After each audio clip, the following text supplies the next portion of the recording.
back up and say a little bit about fine-tuning. So in theoretical particle physics, there's a well-defined definition for fine-tuning. And it's related to the appearance of small numbers in some theory. Of course, a large number, take the inverse, it's a small number. So let's just talk about small numbers. In the statement of fine-tuning in particle physics is that a theory or a model is fine-tuned if in the limit of the small number going to zero, you do not enlarge the symmetry of the theory. So if you have a small number and you take it to zero and the theory, the symmetry is enlarged, then it's not thought to be fine-tuned. You can imagine some small symmetry breaking parameter that's responsible for that small number. There's no similar exact statement of fine-tuning in astronomy.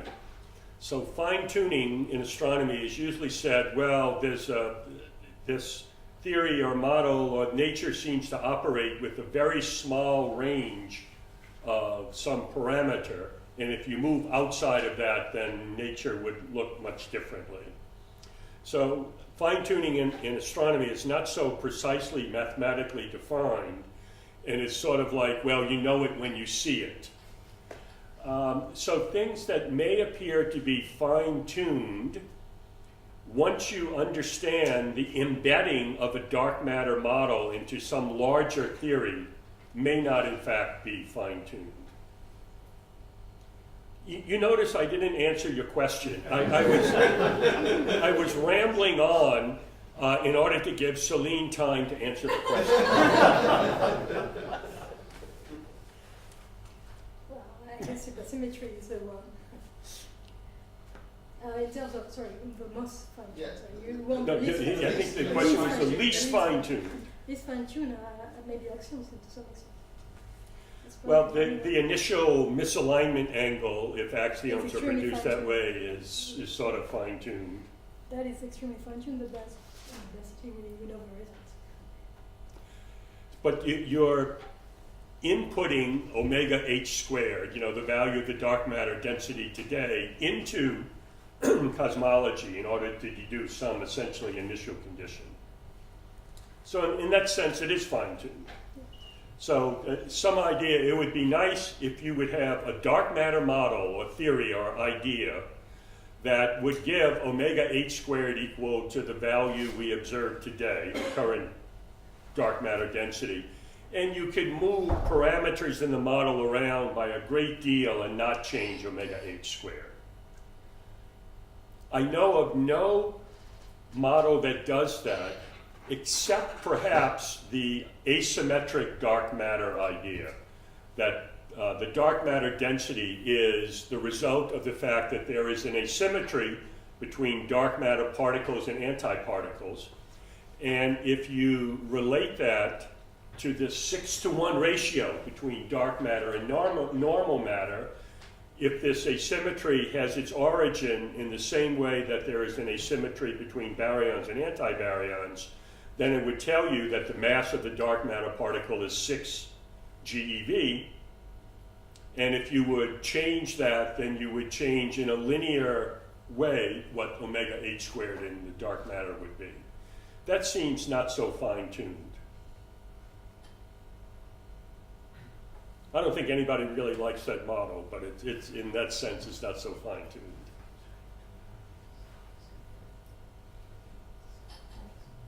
So, about indirect searches. So, for example, people have been trying to use cosmic rays and gamma ray signals for indirect searches. And there is a lot of background. So, for example, if you look for signatures from the galactic center, the background is huge. If you look for dark matter decay, you can have unresolved sources from the background contributing to your flux. So I would say that my personal opinion is that indirect searches don't seem to be like don't seem to give you an unambiguous answer. So what's your take on that? Well, I can say something about that. So you're correct that for indirect, they're called indirect for a reason, right? It's indirect evidence for dark matter. say you look at the galactic center, then you see in gamma rays coming from the galactic center. So you say, well, some of the gamma rays might come from this and may come from this, astrophysical sources. So you have to remove all the sources you might imagine, of astrophysical sources you might imagine for this signal that you do see, and then you say, if you have something left over, aha, it's caused by dark matter annihilation. So you can have a 10 sigma significant excess of gamma rays from the galactic center, and have people say, well, don't worry, it's not dark matter. Because if you never see the dark matter unless you can overmodel the astrophysical sources and remove everything, or undermodel it and have a signal. Now, I think this is an answerable question with hard work and knowledge and other information about the dark matter profile in the galactic center, or looking for quasars, or looking in different energies, not quasars, pulsars, and doing better measurements of the angular resolution, better measurements of the energy resolution. You should be able to remove better the astronomical sources.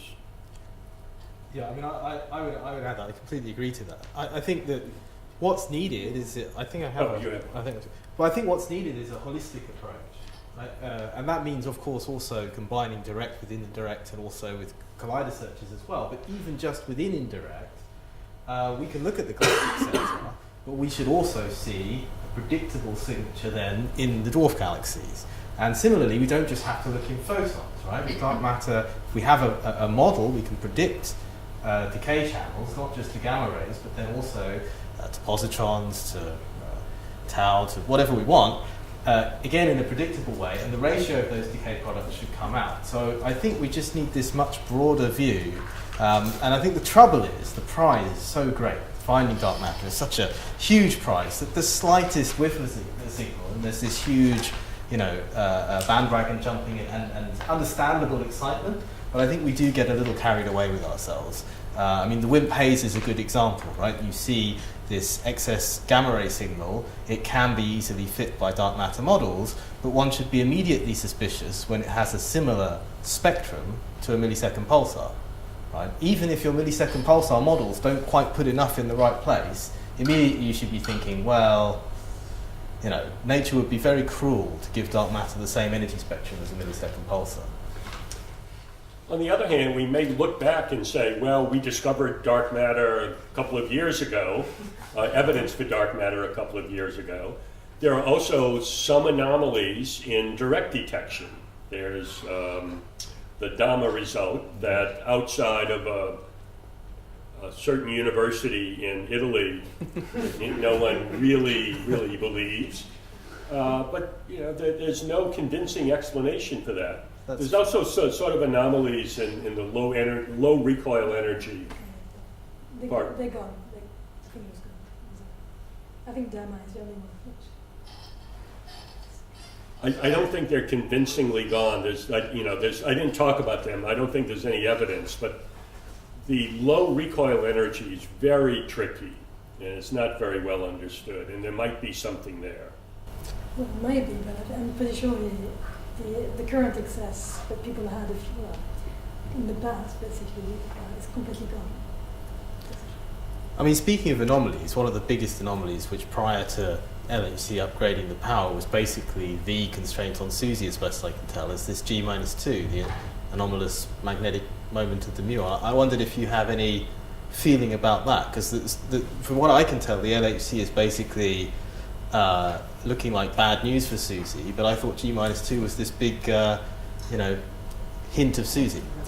There may be people here who know more about muon G-2 than I do, but I think it's 2 or 3 sigma.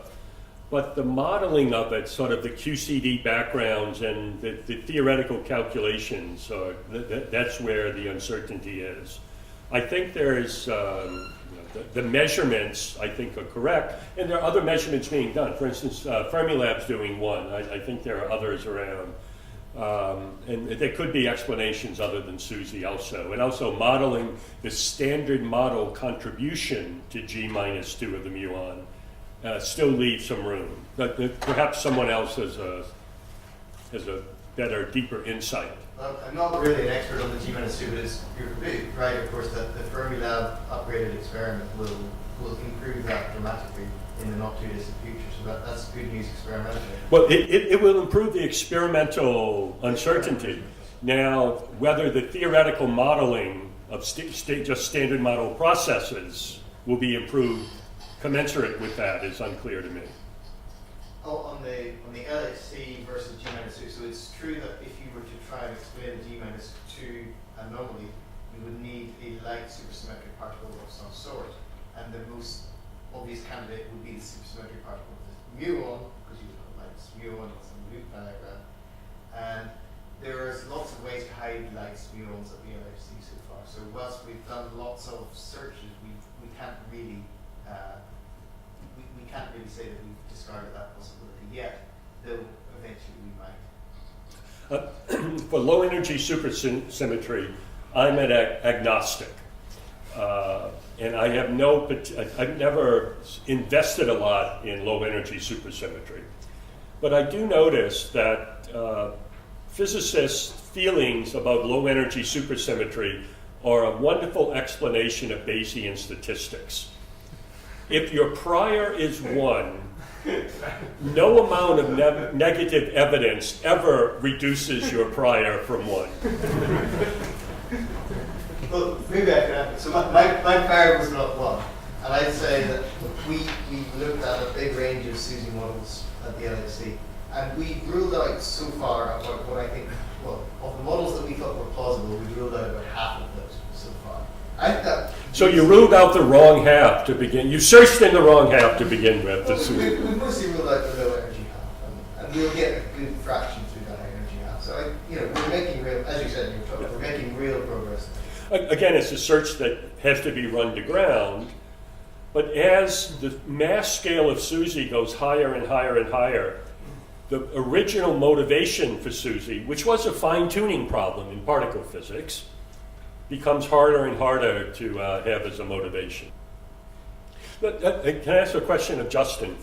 Please. So, one of the things I took away from your talk is that you don't see any real evidence, astronomical observational evidence, to say that dark matter is other than cold and collisionless. If evidence would be forthcoming, where do you think it would be forthcoming? That's a very good question. Yeah. So I should say, of course, that's my biased view. You might get a different view from other astronomers in the field, but my feeling is that there's certainly no unambiguous, incontrovertible evidence. Even if there was, it would be a huge result all over the news. But we're trying very hard to push the envelope. So one way is to continue along this hunt for isolated dwarfs that I showed, but I don't actually think that's going to be the very most competitive. I think what you want to do is really find evidence for these very, very small, ghostly dark matter halos. And we've already found the smallest galaxies in the universe that seem to be able to form stars. There may be galaxies a little bit smaller, but we're hunting on the edge. So there's kind of a limit about how far we can go to find visible galaxies, because at some level, this supernova feedback and just the ability to collect gas in the first place gets it prohibitively difficult to form ever tinier galaxies. So we need to find dark galaxies. We need to find lumps of dark matter devoid of anything else. And there's only really, I think, 2 games in town for that. One is gravitational lensing, where what you're looking for is a statistical effect. So you basically, at the moment, we do what you might think of as measuring the smooth gravitational field. And then what you're hoping for is some granularity on top of that caused by these little lumps. And that can produce sort of secondary lensing on top of the lensing signal. But you need enormous samples of lenses to tease that out from any other thing that it could be. And the other approach, which I actually think is very exciting, is this new search for stream bumps. So you have these dissolving star clusters orbiting our galaxy. And the canonical one is called Palomar 5. It has these beautiful tidal streams coming off from it. And these tidal streams are like a giant target that can be pounded with dark matter subhalos over cosmic time. And they're very long-lived, these things. And we'll find many more of them with Gaia and with new surveys like LSST and so on that are coming online. Now, they do have, unfortunately, they have bumps in them also because of dust obscuration. They have bumps in them because they just do, due to epicyclic overdensities. And noise in the data can give you bumps. So there's lots of ways to get bumps. But as the photometry improves, as the data improves, as our dust map improves, we can actually control for all of that. And the epicyclic bumps are all symmetric, so they can be easily controlled for. So you're looking for sort of giant asymmetric holes in these streams. And then you can actually do a sort of, sub-halo reconstruction or tomography or whatever you want to call it of individual incidents. And there was a paper just this week from the Cambridge group with Denys and Vasily Belokorov claiming that, they found 2 lumps in PAL 5, and it could certainly, one explanation would be subhalos, and the smallest one of those is of order 1 million solar masses. Now, if that's true, if that was the correct explanation, and unfortunately it's not completely unambiguous at this stage, as they say themselves in the paper, but if we knew that was the right answer, that would push the warm dark matter bound to 8, 10 keV thermal. So it would be immediately a huge step. So could you have primers of black holes doing the same effect? Well, so yeah, if they're massive enough, I mean, it's all a question of mass. You need some dense. It has to be of order 1 million, and once you get up to 1 million solar masses, because below about 1 million solar masses, the effect becomes very hard to detect. So there's a point where even this sort of drops off the end of the spectrum. But if you have 1 million solar mass particles, black holes, or whatever you want to call them, making up the dark matter, then you actually start to get dark matter gravitational interactions that alter the shape of dark matter halos. And I think for 1 million solar mass particles, starts to be at tension with the data. And also the Macho. I think actually it sails above the Macho constraints, but you start to run into this problem of it becoming a collisional fluid due to gravitational interactions. And can I ask you one more question? So my friends who are collider experimentalists, well, I don't have any. If I did have friends who are collider experimentalists, they would tell me we want higher and higher energy colliders. So from the astronomical point of view, what's your dream instrument or telescope that could solve the problem? Or what do you really want? Well, I think the thing that's really driven the field in general has been large, deep surveys, and ideally large, deep surveys with spectra, because the great thing about these surveys is you can come at the same problem from multiple angles with the same survey. You see this in the dark energy survey, for example. That was designed to measure dark energy through weak lensing, but it's also turned up loads of new structures and dwarfs and streams in the local group that allow us to go after dark matter through this completely different approach. And I think that, rather like with the indirect detection, we need to be a bit holistic. We need to hedge bet. We don't really know where the top constraints are going to come yet. There are lots of sort of promising avenues, but for lensing, we just need to find lots and lots of lenses, which means big surveys. And for this dynamical stream bump stuff, we need to find as many streams as possible, which again can be found with surveys. Now, whether the best surveys for those 2 goals are probably slightly different, but the thing that's really, I think, transformed astronomy in the last few years, beginning with the Sloan Digital Sky Survey and 2DF and so on, are these big surveys. That's really made the difference.